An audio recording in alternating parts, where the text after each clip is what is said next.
ana hitung rumah sing wengi teku ayu puto ing lara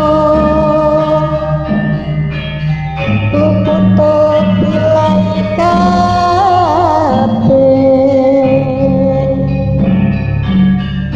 jin setan kapan purun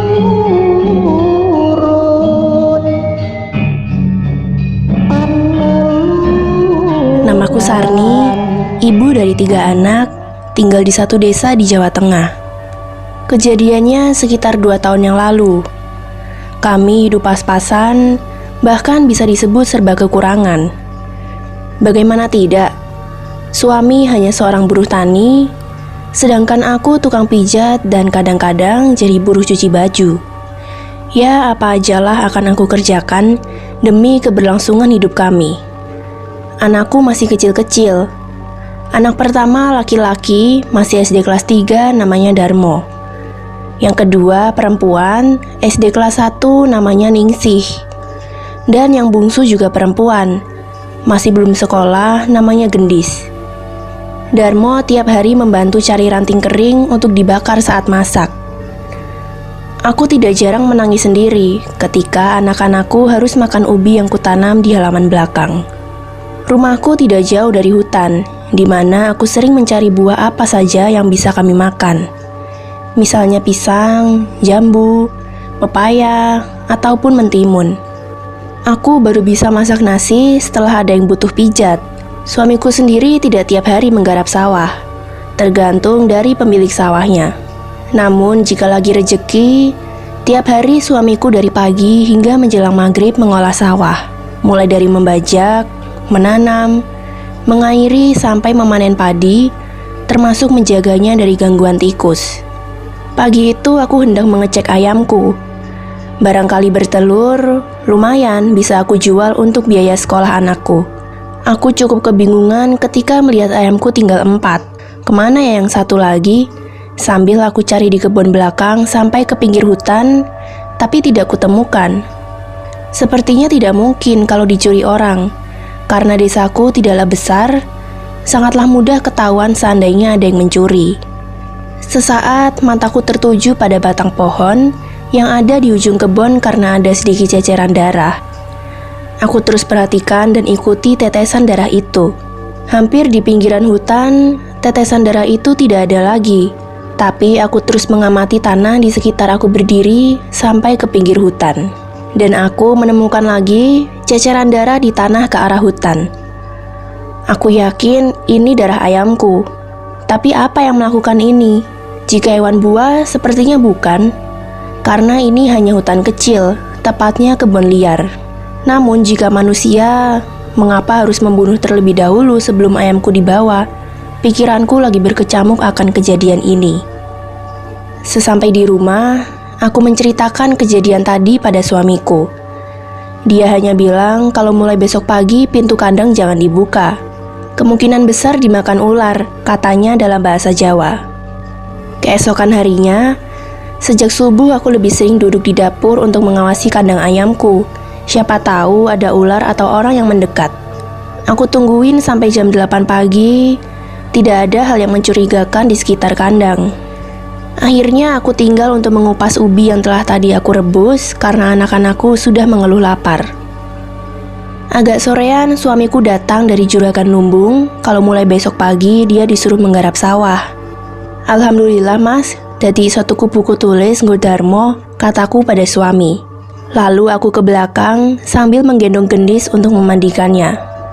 Pagi-pagi setelah sholat subuh, aku merebus ubi agak banyak.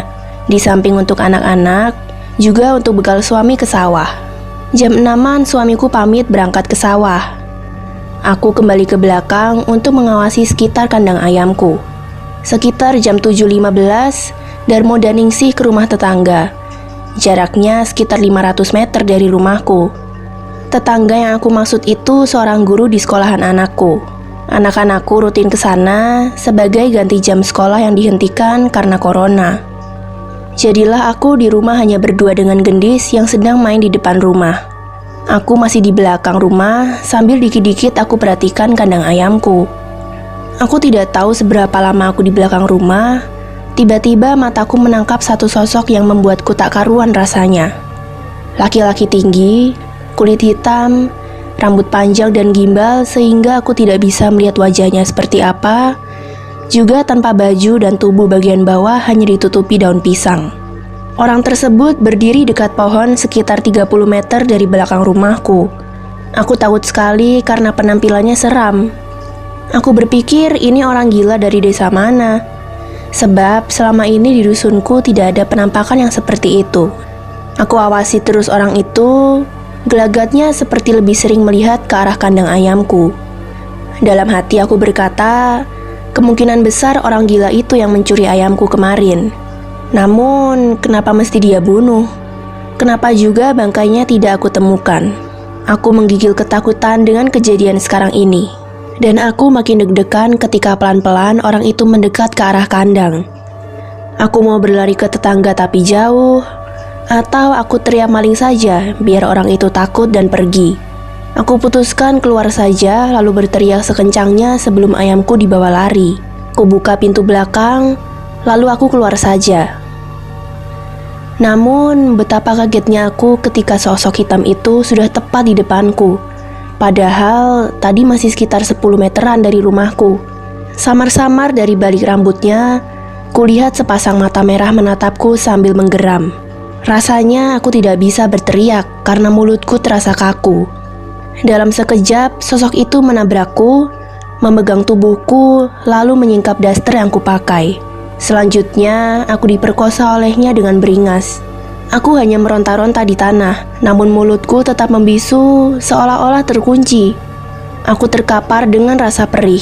Bajuku juga kotor dengan tanah basah. Aku merangkak ke dalam rumahku dan menuju sumur untuk mandi. Ku bersihkan sekujur tubuhku termasuk rambutku. Badanku masih lemas ketika aku kembali duduk setelah ganti pakaian. Ku tatap Gendis, dia masih bermain tanah di depan rumah. Aku semakin merasa takut dan jijik. Pikiranku melayang kemana-mana.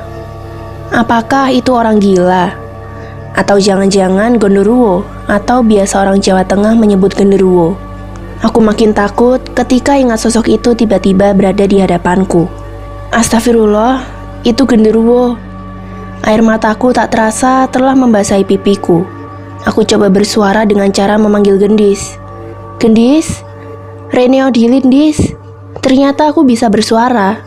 Dan ini membuatku semakin yakin bahwa yang memperkosaku itu sosok genderuwo. Sebaiknya aku cerita ke suami bahwa yang mencuri ayam itu genderuwo tanpa bilang kalau aku diperkosa olehnya. Aku bimbang dengan keadaan ini. Nyatanya tubuhku sudah tidak suci lagi. Tapi jika cerita, apa yang terjadi dengan sikap suamiku? Lalu beberapa waktu, kuputuskan aku harus cerita pada suamiku, tapi tidak untuk saat ini. Kira-kira jam 5 sore, suamiku sampai di rumah dengan menenteng tas plastik berisi gorengan. Alhamdulillah mas, isong golawuh madang bocah-bocah, kataku pada suami. Aku panggil anak-anak kalau bapak bawa gorengan untuk lauk makan nanti. Lalu aku ke belakang mengambil beras yang masih tersisa. Kemudian aku memasaknya. Setelah sholat isya, kami berlima menyantap makan malam ala kadarnya. Aku juga sambil menyuapin Gendis yang lagi duduk di sebelahku. Akhirnya kami berlima siap-siap berbaring di tikar untuk menyudahi hari ini. Hari yang bagiku adalah hari yang sangat buruk. Punyaku masih terasa perih ketika aku memutar tubuhku ke arah Ningsi yang tidur di sebelah kananku. Sedangkan Gendis berada di sisi kiriku, lalu Darmo dan terakhir suamiku. Azan subuh berkumandang, aku bergegas bangun lalu langsung ke sumur untuk mengisi bak air untuk mandi. Setelah mandi, aku intip kandang ayam, jumlahnya masih utuh. Lalu setelah aku sholat, aku hidupkan api untuk merebus ubi untuk sarapan. Seperti kemarin, setelah semua pergi, tinggal aku dengan Gendis yang di rumah. Ku gendong dia ke depan rumah sambil melihat sawah dari kejauhan. Kira-kira jam 9-an pagi, Gendis terlihat ngantuk banget. Kemudian aku rebahkan perlahan di tikar agar lebih enak boboknya. Aku sempat mencium kening Gendis sebelum aku ke halaman belakang untuk beri makan ayam-ayamku. Di samping itu juga untuk ngecek, siapa tahu ayamku bertelur. Seusai itu, aku kembali masuk ke dalam rumah dekat sumur. Aku berencana mau cuci baju yang mulai agak menumpuk. Lagian mumpung Gendis lagi bobok. Mendadak di belakangku ada suara, "Kowe ojo wedi. Kowe tak gawe sugih. Aku tresno marang kowe cah ayu." Kira-kira artinya, kamu jangan takut. Kamu akan aku buat kaya. Aku suka padamu anak cantik. Sedetik aku putar kepalaku dan tak sempat bilang apa-apa. Rupanya itu genderuwo kemarin. Dia langsung menjergapku dari belakang, lalu menyetubuhiku dengan beringas. Tubuhku jatuh tengkurap di lantai setelah sosok itu menyelinap di pintu belakang. Aku tidak dapat menahan tangisku sambil masih tengkurap di lantai. Sekitar 20 menitan aku kembali merangkak untuk segera mandi dan mengganti pakaian. Rasa perih sudah tidak seperti kemarin, namun goncangan jiwaku itu yang membuat aku berkeringat dingin. Aku langsung tiduran di samping Gendis karena semua persendianku terasa lelah. Gendis manggil-manggil aku. "Bu, Tangi. Bu, Ibu, Tangi bu." Aku terbangun dan langsung duduk. Lalu aku berdiri untuk ambil ubi rebus untuk Gendis. Betapa terkejutnya aku, di dekat piring rebusan ubi ada setumpuk uang 100 ribuan. Aku berpikir sejenak, dari mana uang ini? Akhirnya aku ingat kata-kata genderuwo tadi yang mengatakan akan membuat aku kaya. Aku kembali termenung akan hal ini.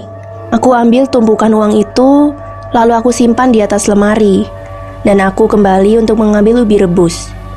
Ketika Gendis sudah selesai makan dan mau melangkah ke depan rumah, aku bilang jangan jauh-jauh mainnya. Gendis hanya mengangguk dengan lucunya. Aku hitung tumpukan uang itu dan jumlahnya cukup besar bagi ukuranku, 5 juta rupiah. Aku bungkus dengan tas plastik, lalu aku simpan kembali di atas lemari pakaian satu-satunya yang aku punya.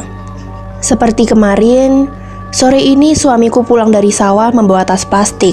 Tadinya aku kira gorengan, ternyata beras dan 4 bungkus mie instan. Kata suamiku, itu pemberian dari juragan lumbung. Lalu aku bawa ke belakang untuk aku segera masak. Malam ini kami bisa makan sampai kenyang, terutama Darmo yang kelihatan kekenyangan. Jam 9 malam aku mulai siapkan untuk tidur. Suamiku bertanya, "Ayamnya ora hilang toh?" Ku jawab tidak ada yang hilang. Beberapa waktu kemudian kami tertidur pulas. Aktivitas pagiku telah beres semua. Aku berdua dengan Gendis sedang duduk di ruang bagian rumahku dan siap-siap mau mengupas pepaya. Pepayanya kelihatan matang, pasti manis banget. Ku mulai mengupas kulit pepaya sampai rata, lalu aku potong-potong ke mangkok plastik sampai penuh. Kami pun mulai memakannya. Terlihat Gendis doyan banget. Aku kebelet kencing, maka aku berdiri lalu berjalan menuju tempat mandi. Lega banget rasanya. Lalu aku mau keluar kamar mandi, namun tidak bisa. Tangan hitam berambut itu telah merangkul tubuhku dari belakang. Aku tutup pintu lagi dan dengan beringasnya dia kembali menyetubuhiku. Tidak lama kemudian dia menghilang begitu saja. Dan tanpa aku buka pintu kamar mandi, aku langsung mandi lagi hingga rambutku. Aku jadi tiap hari keramas. Tapi ya sudahlah, yang penting anak-anakku tidak disentuhnya. Namun aku tidak tahu caranya agar genderuwo itu tidak kembali lagi ke rumahku selamanya. Sambil mengeringkan rambut dengan handuk, aku berjalan ke depan di mana Gendis tadi berada. Ku hampiri lalu ku cium pipinya, dan Gendis pun kegelian rupanya. Gendis nampaknya sudah kenyang, maka aku bawa mangkok berisi potongan pepaya itu ke meja belakang. Setumpuk lembaran uang 100 ribuan sudah tergeletak di meja itu. Aku ambil lalu aku jadikan satu dengan yang kemarin. Aku berpikir, jika uang tersebut akan lenyap juga tidak apa-apa. Aku kembali ke depan, aku duduk di kursi bambu di depan rumah sambil memperhatikan Gendis bermain. Otakku kembali membayangkan betapa bingungnya aku. Banyak yang aku pikirkan. Apakah aku bakal hamil? Seandainya hamil, bagaimana wujud bayi itu? Bagaimana kecewa dan marahnya suamiku kepadaku? Belum lagi jika anak-anak juga mengetahui. Bagaimana juga dengan uang itu? Satu sisi akan bermanfaat bagi kami sekeluarga, namun satu sisi bagaimana dan bagaimana. Pikiranku letih, aku lelah sekali. Dan kejadian ini terjadi pada diriku setiap hari hingga berjalan hampir sebulan. Aku rapikan kembali segepok uang itu setelah aku hitung, dan jumlahnya 130 juta rupiah, jumlah yang tidak pernah aku bayangkan. Jangankan menghitung, membayangkan saja tidak pernah. Dadaku berdetak kencang. Ini akan sampai kapan? Rasanya aku ingin berteriak sebebas-bebasnya agar dadaku plong. Aku akan ke hutan untuk mencari genderuwo tersebut. Aku harus bicara, aku harus mengungkapkan bebanku selama ini. Aku harus berani, apapun yang terjadi, aku harus keluar dari rantai belenggu ini. Suatu pagi, adikku yang perempuan datang ke rumahku. Dia tinggal di dusun sebelah. Kami bicara seputar kondisi kesehatan bapak ibuku sambil ngomong gendis. Kami ngobrol sampai siang dan akhirnya aku katakan ke adikku kapan dia ada waktu untuk ngomong gendis, karena aku mau pergi ke rumah teman. Adikku bilang seandainya besok pun dia mau. Akhirnya aku bilang pada adikku memastikan besok datang ke sini pagi jam 8. Bersamaan dengan itu, Darmo dan Ningsi baru pulang dari rumah pak gurunya. Adikku sudah di rumahku sebelum jam 8. Setelah pamit pada adikku dan gendis, aku mulai jalan lewat pintu depan menuju hutan. Namun aku jalan agak memutar sedikit agar adikku tidak curiga kalau aku ke hutan. Singkat cerita, aku sudah sampai di pinggir hutan. Aku terus melangkah memasuki wilayah hutan tersebut sambil selalu berkata, "Keluarlah, tunjukkan wujudmu." Aku terus mengulang kata-kata itu. Aku berhenti di dekat pohon beringin yang lumayan besar. Aku buang semua rasa takutku. Tekadku sudah bulat untuk menghentikan ini semua. Cukup rimbun pohon beringin itu, hingga sinar matahari pun tidak mampu sampai ke tanah. Beberapa saat baru muncullah sosok genderuwo tersebut. Aku langsung dengan lantang mengatakan dalam bahasa Jawa, jika diterjemahkan dalam bahasa Indonesia seperti ini. "Pergilah yang jauh dari hidupku. Aku tidak suka padamu. Aku benci padamu. Jika kamu mau ambil kembali uang itu, segera ambillah. Aku jijik padamu. Jangan pernah mengusik hidupku, karena hidupku di tangan Allah." Sedetik kemudian, pohon beringin itu berguncang hebat. Angin pun bertiup agak kencang dan tidak menentu arahnya. Aku tetap melihat dengan tajam mata genderuwo tersebut. Sepertinya dia marah, tapi aku tidak peduli lagi. Di otakku hanya ada satu niatan. Tidak lama kemudian muncul dua sosok lagi. Sebelah kananku sosok perempuan, biasa orang menyebutnya kuntilanak. Dan satu lagi di sebelah kiri agak ke tengah, sosok lelaki tampan dengan pakaian mirip prajurit zaman kerajaan dulu. Kembali aku berteriak, "Pergilah selamanya. Hidupku hanya milik Allah." Sosok kuntilanak itu perlahan mendekati diriku, jalannya seperti melayang. Namun justru aku makin berani dengan keadaan ini. Aku terus meneriakkan kata-kata tadi. Dan sekejap, sosok lelaki tampan itu telah berubah menjadi bentuk asli genderuwo. Dengan mulut yang dipenuhi darah, kuku panjang, dan matanya sangat tajam. Hampir saja aku tak mampu menatapnya. Sosok kuntilanak di sisi kananku makin mendekat hingga berjarak 1 meter dengan diriku. Sementara dua genderuwo itu mulai mengeluarkan suara yang menyeramkan. Aku memaksa diriku untuk semakin berani. Sekilas ada gendis di otakku, dan itu membuatku menambah keberanian untuk hendak memukul kuntilanak ini. Tiba-tiba aku mendengar suara suamiku meneriakkan namaku, "Sarni!" Dan di arah jalan keluar hutan, muncullah suamiku sambil membawa pacul. Aku semakin berani untuk menjambak rambut kuntilanak itu, dan dalam sekejap pacul suamiku mengayun ke arah kuntilanak itu hingga musnah. Lalu giliran pacul suamiku mengayun ke salah satu genderuwo tersebut, hingga tubuhnya terbelah dari bahu ke arah bawah. Sekarang giliran genderuwo yang satu lagi yang kerap memperkosaku. Dalam waktu yang hampir bersamaan, pacul suamiku bersarang di perut sosok itu. Namun kuku-kuku panjang itu juga merobek leher suamiku, hingga darah segar suamiku muncrat dengan derasnya. Aku spontan menjerit, "Mas, mas!" Namun aku tidak mampu meneruskan kalimatku. Aku jatuh tersungkur di atas tubuh suamiku. Aku baru bisa siuman setelah seorang mantri puskesmas memasang infus di tangan kiriku. Adikku juga ada di dekatku. Aku sempat berkata pelan padanya tentang anak-anakku. Adikku memegang tanganku sambil mengatakan mereka bertiga baik-baik saja di rumah. Beberapa menit aku kembali bertanya pada adikku tentang bapaknya Darmo di mana. Adikku hanya bisa meneteskan air mata, baru kemudian hanya berkata pendek bahwa almarhum sudah tenang. Suamiku sudah dimakamkan 2 jam yang lalu. 7 hari telah berselang, badanku masih terasa seperti remuk dan lemas banget. Aku hanya terlentang di tikar ditemani Darmo, Ningsih, Gendis, adikku dan bulekku. Ibuku sudah pulang setelah tahlilan selesai tadi. Aku sungguh bersyukur kehadirannya karena aku tidak hamil.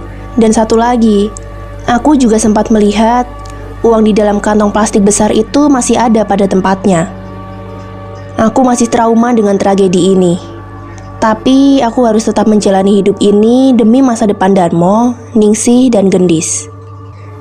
Sampai di sini cerita dari Ibu Sarni. Semoga sobat semua dapat mengambil hikmahnya.